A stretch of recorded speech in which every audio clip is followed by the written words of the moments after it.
Chaque voyage commence par un pas qui nous mène vers des destinations inconnues. Une aventure de l'âme, de l'esprit et du corps, un pèlerinage holistique.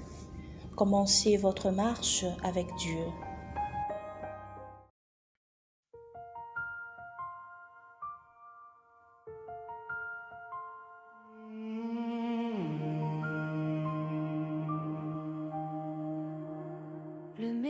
Bonjour famille et amis de la communauté sans frontières. Aujourd'hui, nous réfléchissons sur un thème existentiel, la dépression, Dieu des consolations. Cette réflexion est basée sur le psaume, chapitre 34, verset 18, et le livre d'Isaïe, chapitre 41, verset 10. La dépression est une réalité qui touche de nombreuses personnes, même à l'intérieur de l'Église. Et souvent, cela ne se voit pas. Ce ne sont pas toujours des larmes ou une tristesse visible.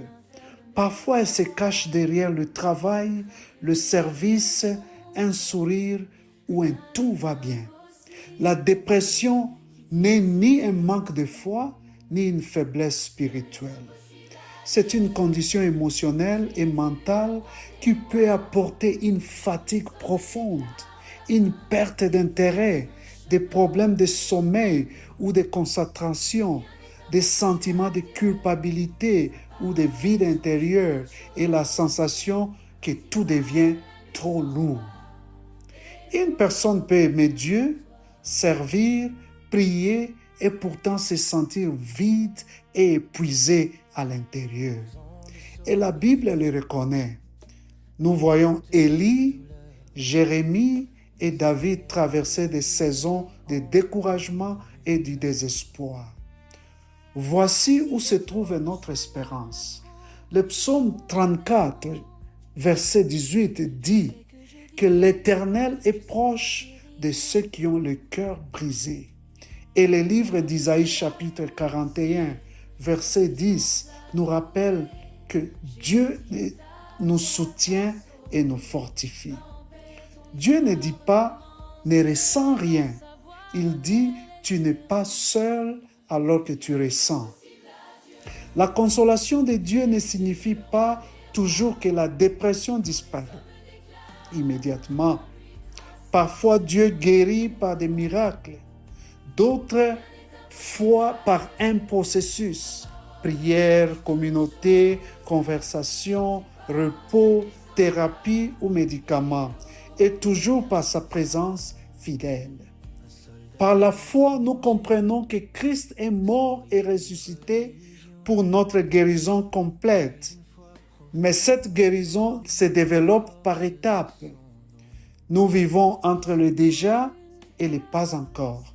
Nous sommes déjà enfants aimés et libres, mais nous vivons encore dans des corps et des esprits fragiles. La dépression n'annule pas l'œuvre du Christ en nous. Christ est au cœur même de la dépression, soutenant les fatigués, embrassant les blessés et nous rappelant que notre dignité demeure. Et un jour, lorsque le Christ reviendra, le livre de l'Apocalypse, chapitre 21, verset 4, promet qu'il n'y aura plus de larmes, plus de douleur, plus d'obscurité. Ce jour viendra, mais pour l'instant, nous marchons ensemble, accompagnés de Dieu qui console.